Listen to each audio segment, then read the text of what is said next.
Hey guys, KiwiSylveon, and welcome to Seduce 2, the Demon War. We did Sam because Sam stole our heart, and yeah, he's the canon route. I didn't know that when I first played Seduce Me. Like, I had no idea who was canon, who wasn't. But I apparently chose the right one because I love Sam. He's so tsundere. But now we're going after his brother, James! Hold on there! First of Shut all, up, Kay. have Yes, wait a minute. I have to do something. I have to make sure I don't show you my mouse. Okay, good. We're good. We are good. We're awesome. Yes, I'm sure. you do know. Yes, I know. Anyway, I'm good. I think that should be everything. All right. Phew, that took a while. I forgot something. Shut up, Diana. I do not call me Die. Well, fuck you. Anyway, Say what? I wish to set a stone destiny. Who are you? Because the fate of the abyssal plains is in the hands of the wrong man. I must set things right. Say what?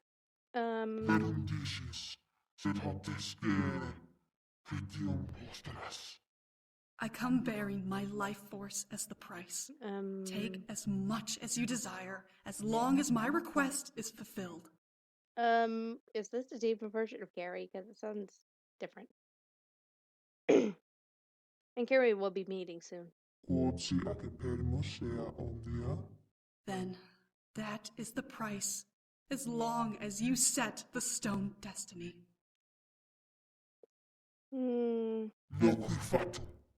Fatum. My name is... Now, James is with Allie.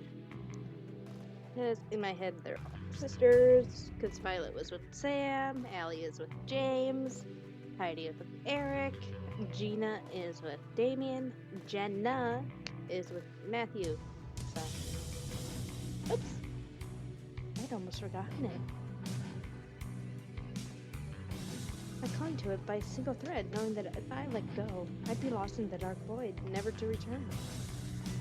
Why? Why was I so worried about my name? Well, it was the only claim I had to reality, especially when I was behind bars. For some reason, I was in a cell. I didn't know why. I didn't know how I got here. All I knew was that I was in it, and I was chained to a wall by shackles on my ankles. So whoever has me here only chained my ankles. Good for me.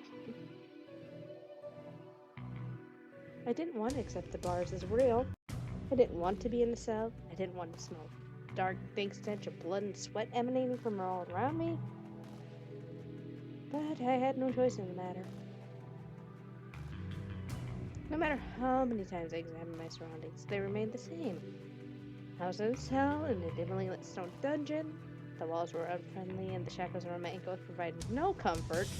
The rags I was forced to wear barely fit and I felt filthy. Why was I here? I didn't have the answer. All I knew was that I was trapped. I could hear quiet sobbing and muffled screaming from further down the passageway I was in. They reverberated down the hall, and I knew they must have come from fellow prisoners or the condemned. I, however, only had one neighbor. In the cell beside me sat a figure wrapped in a dark purple cloak. The top of the figure's head was shrouded by both the shadows in the cell and the hood that covered their face. They never spoke. They never moved. Were they dead? I watched them closely for some time but I never saw their body inhale, exhale, or show any other sign of life. I didn't wish to think on it further, so I turned my head away. What was happening? I opened my mouth to shout, hoping that maybe someone would hear me and give me some sort of clue as to what was going on. As I tried to command my voice to speak, however, the sound of a large door opening echoed through the dungeon. I turned my head toward the direction of the sound and watched as the hall slowly began to brighten, like there was a torch moving toward my cell. I stared wide-eyed at what was approaching. Moving toward my cell was a man I recognized, one that had been close to my heart and now had a look of cold disdain in his eyes. My chest pounded as his name reverberated into my head. James. He was still in his human form, but his voice vibrated with demonic echoes and waves, sending shivers down my spine. His tone was cold and unfeeling, as if I was not someone he loved, but someone he despised with every ounce of his being. You still live. I'm surprised. Suddenly, from the cell beside me, the cowled figure jumped and slammed into the bars, gripping them as they snarled at James. I stared, now able to see who had been hidden by the cloak. You piece of filth! How can you dare show your face again? Diana? James seemed unfazed as he stepped toward Diana's cage and leaned in, almost nose to nose with her. And you live too. How resilient you both are. James?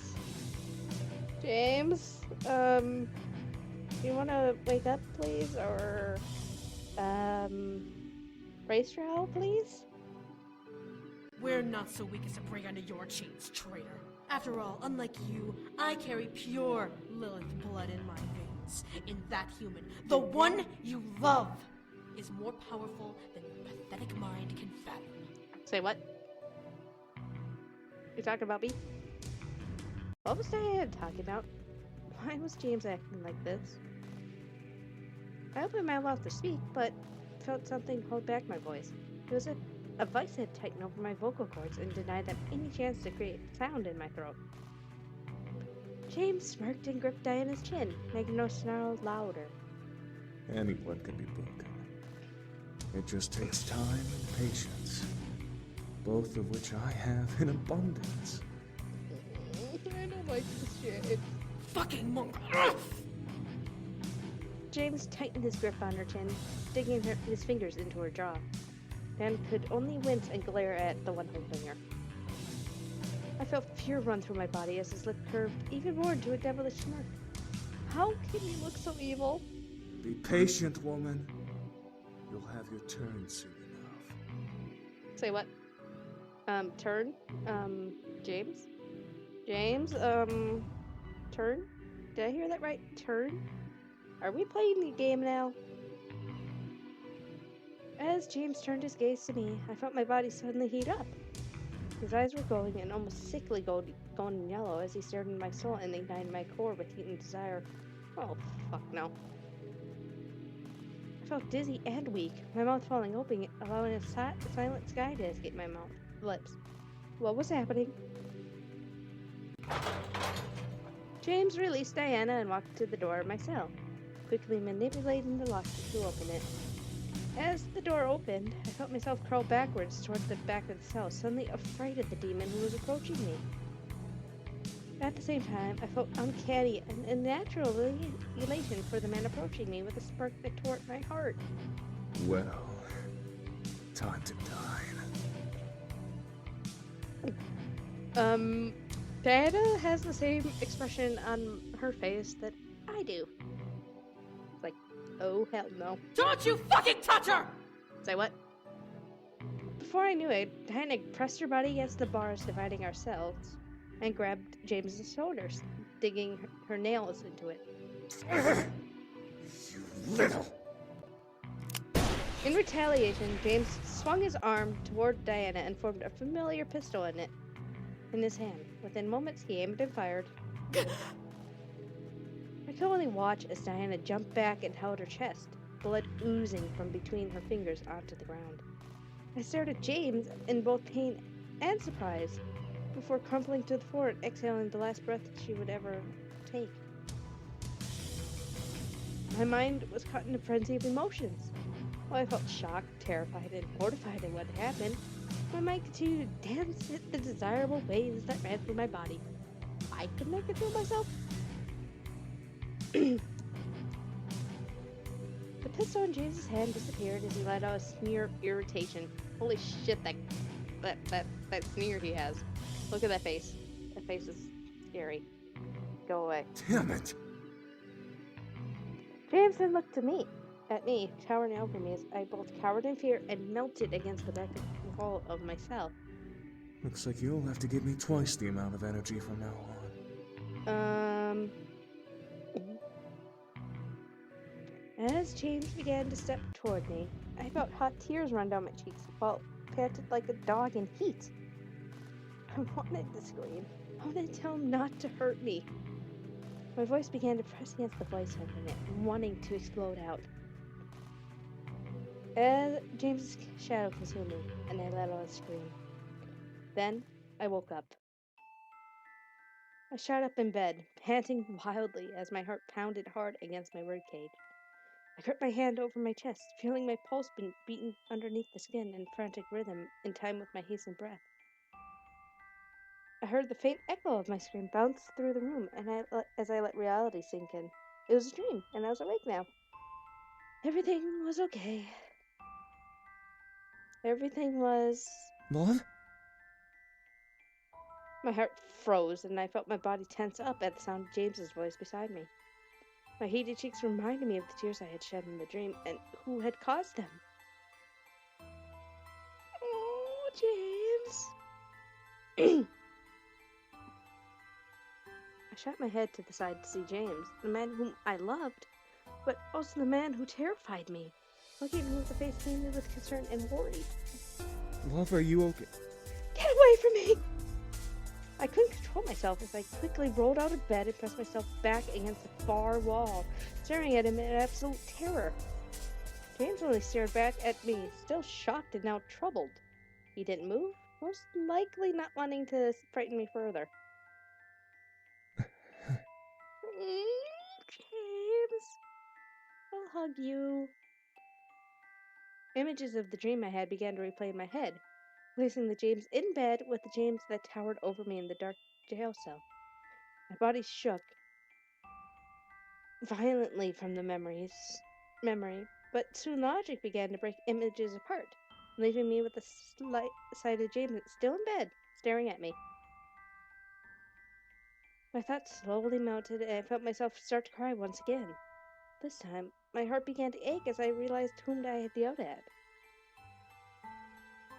I lurched forward and practically jumped at James, who opened his arms wide and wrapped me in them as I landed against his chest. I'm sorry. I'm so sorry. Shh. There's nothing to be sorry about. It was only a nightmare. I'm right here.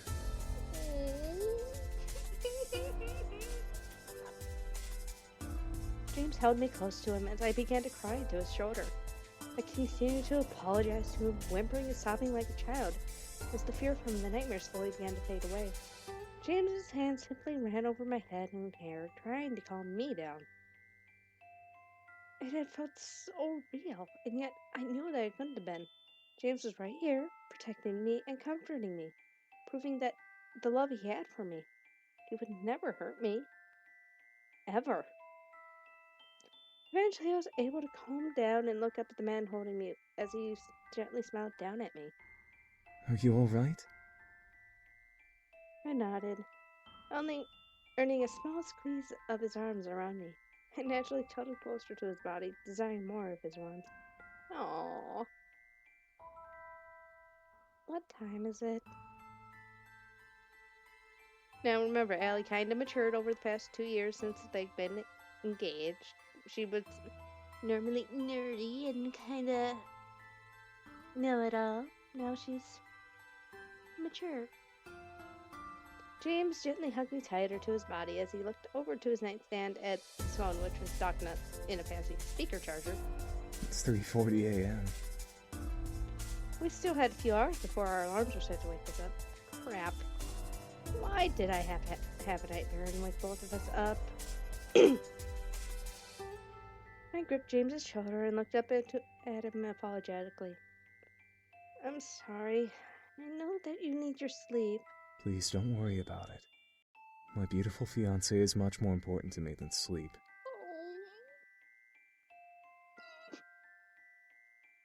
As he said fiancé, I couldn't help but feel my face heat up, letting a blush run along my cheeks.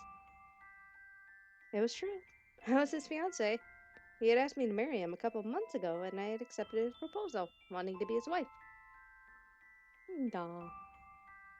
Just thinking about the idea of being with him forever made the imaginary butterflies in my stomach dance around happily and flutter their wings against my heart.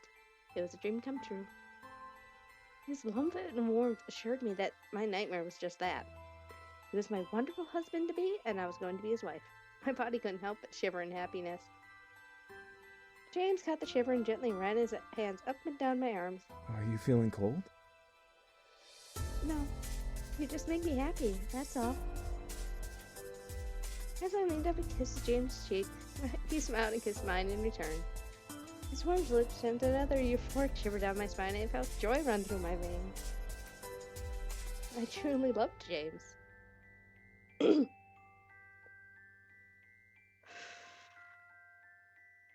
don't know if you heard that, but I'm exhaling because... Hang on, I need to get a little drink. I hope that wasn't heard, because my other mic, you would have heard it.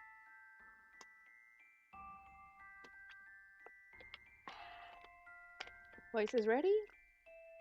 Oh boy. It wasn't long, however, before I felt something gently brush against my hip. I looked down as James cleared his throat in embarrassment. Aw, don't be afraid, little Jamesy. It's okay to have 3:40 a.m. morning wood. Especially when you're engaged to the most lovely person in the world. Apparently, according to him. Raising an eyebrow as well as growing a blush on my face, I looked up at my fiancé as he looked away from me, his face almost red as a tomato. He is so cute. I love him. He's so shy. And we'll be like, you want to do something about it, doofus? Or something like that. He's like, let's see, how would Sam react? Why am I thinking of Sam? Bad brain, bad. Sam is done.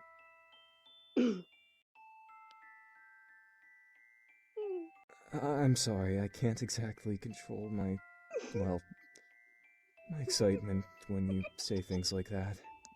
Oh, I literally squealed. Kiss him passionately. Wait, mouse. There we go. James didn't have to use his powers to light a fire in me. To light a fire in me? No, I read it the right way the first time. I gently tilted my head and kissed him, capturing his lips with mine lovingly. I felt my body slowly heat up, softly and tenderly, to make sure not to scare me. His enthrallment over me became a natural part of our lovemaking. It not only helped him gain energy, but it made the pleasure of our sex practically 10 times more powerful. Fuck you and goodbye. Fuck you so much and goodbye. Why don't you exist in the real world? As I moaned against his lips, James gently ran his hands down my back and over my rear, making me slightly jump in surprise at the feel. As he gripped it, I let out another hot moan, and James smiled and chuckled quietly against my lips. I stared at the ceiling, lusting for James as he pulled away from the kiss and began to kiss over my neck.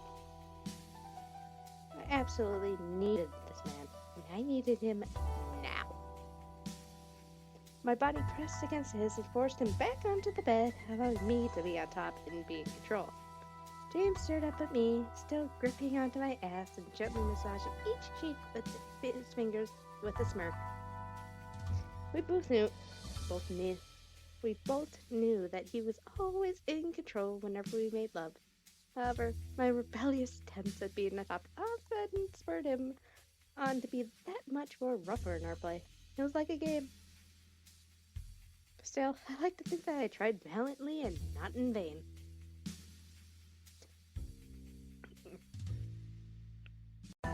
moved my hands back and took his off of me, lacing our fingers together and pinning them to the bed beside his head.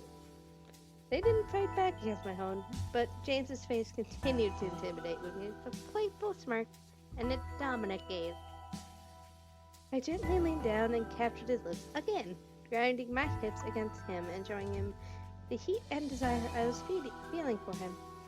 His hands tightening around mine as I felt him gently grind back up into me and lay his own desire rub against mine. And to think, Sam was the crazier one. Sam was the more slutty one.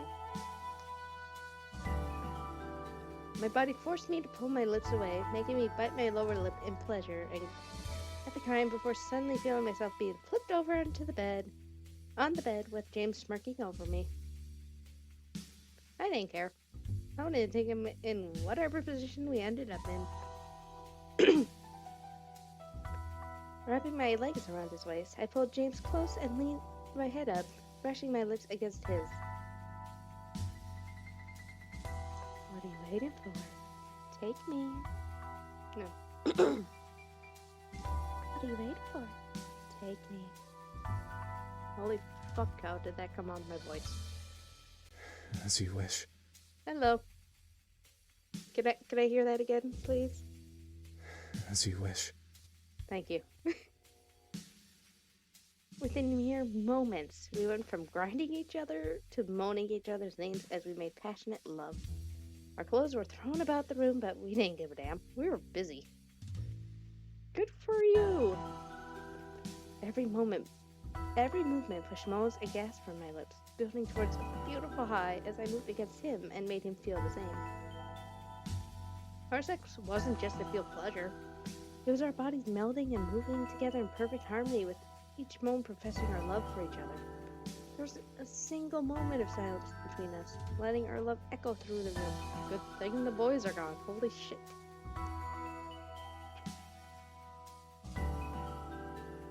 As we were finally eclipsed in ecstasy for each other, we held each other tightly, not wanting to let go of one another. James had pulled up our covers over our bodies, and I had made his chest my pillow. Oh, I want to do that. I love to be cuddly wuddly. Yeah, fuck you. James ran his hands through my hair, his heated and worn-out breath matching mine, as we both fell back into the darkness to sleep. The nightmare didn't return.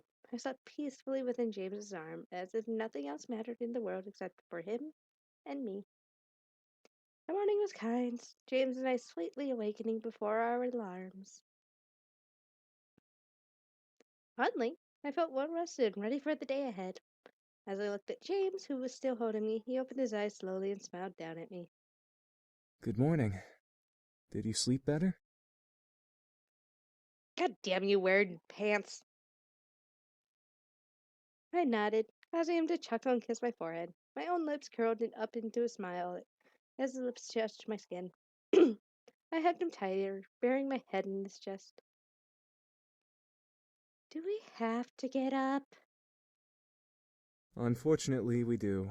You have to organize more wedding arrangements, and I have to go to work. Do you have to? Yes, I do. Now come on, let's go. No. I couldn't help but whine. I wanted to stay with James in bed just a bit longer. However, since he was the CEO of the Anderson Toys Company, he had many obligations to attend to.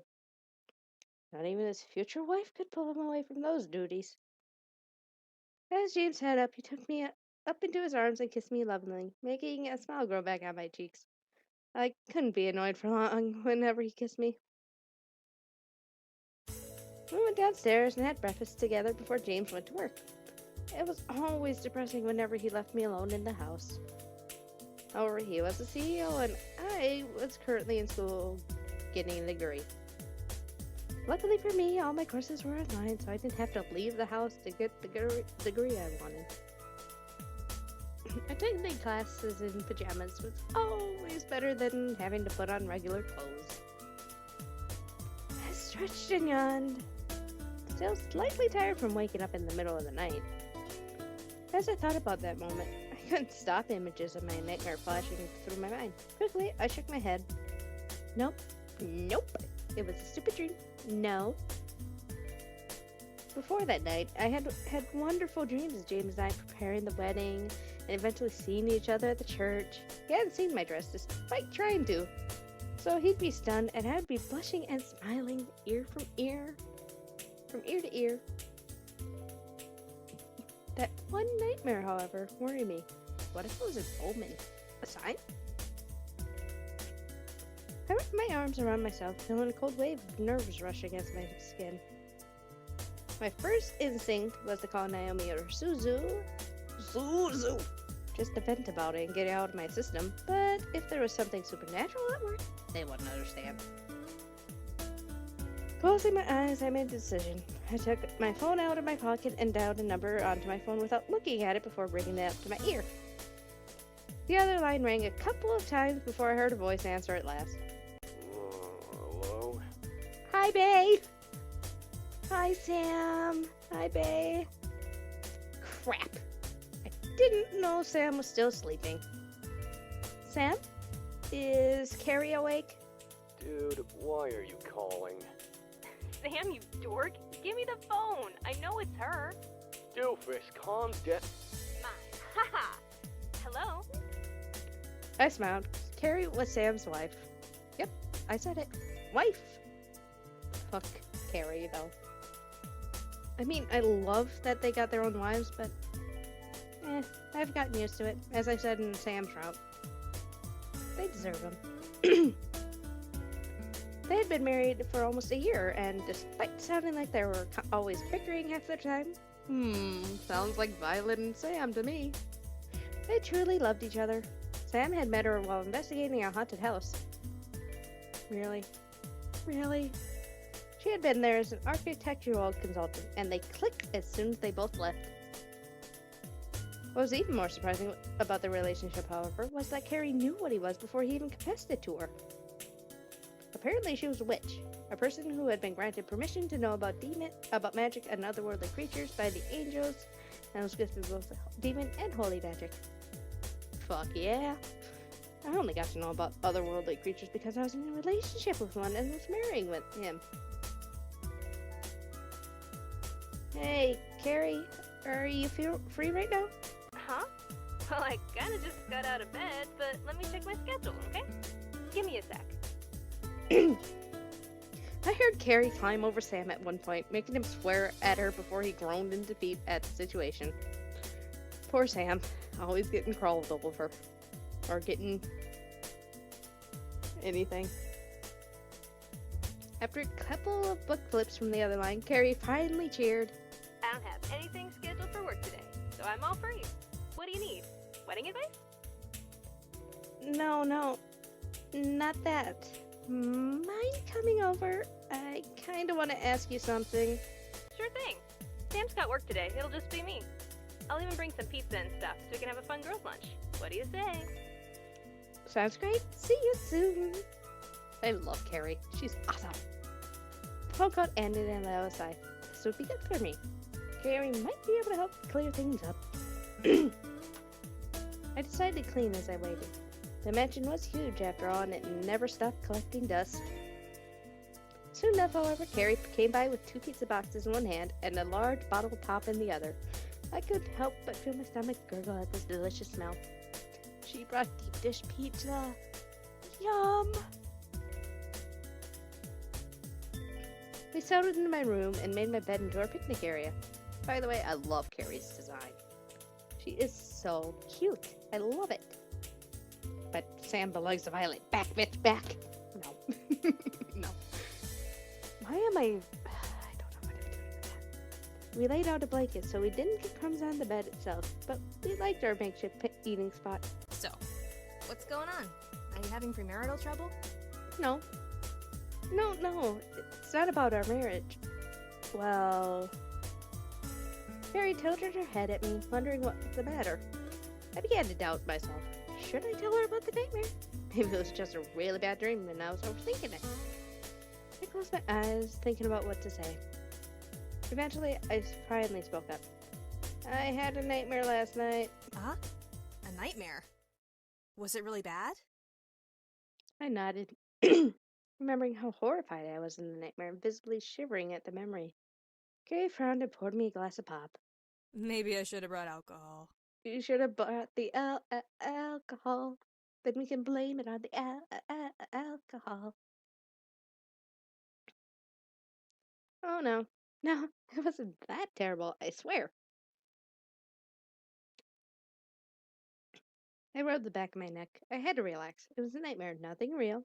I should have been able to talk about it. I sighed and looked up at Carrie. It was about James. He was holding me in the jail cell. Carrie stared wide-eyed at me, unsure of what to say. I continued. He looked cold and evil. Diana was there too. Diana? The succubus that tried to take the boys away? Yeah, she was in the cell next to me, but for some reason, it seemed like she was trying to protect me. Protect you? How? My mind instantly replayed the nightmare, flashing to when Diana gripped James's shoulder and tried to pull him away from me. I couldn't help my body from wincing at the memory of her being shot by his gun. He came into my cell. He enthralled me, and Diana shouted at him to leave me alone. Then Carrie reached out and placed her hand on my shoulder, making me lower my head. It was strange to think about Diana protecting me. Yet I could feel the anger in her voice when James tried to approach me. She truly sounded like she had wanted to protect me. He shot her with his demon gun, and when she died, he came after me. Oh my god. I'm so sorry. It may have not have been real, but my body couldn't help but quake in fear when recalling the nightmare. I shook my head and looked at Carrie, needing to know what was going on. Do you think this is an omen? This nightmare can't just be a dream. Carrie ran her hands through her hair and stared at the blanket beneath us. She bit her lower lip as she contemplated, which made me worried. You said a jail cell? Yeah, it was in a stone dungeon. Like in a medieval castle? Yeah.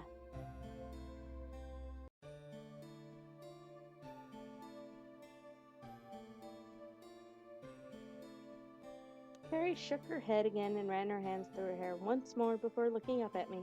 I don't know if this is connected with that dream, but I've heard rumors about the abyssal plains being in utter chaos. Wow, Carrie. But this is a way to start off James's route. We made love to him. We had a nightmare. We made love to him, and we're talking to probably my favorite of all the wives, I guess, next to one that we're going to meet later. And I mentioned it in Sam's route that Carrie's like my number 2 favorite, but Norn's my number 1. She's so awesome. So, yeah. I'm going to leave it here, and I will see you all in the next episode.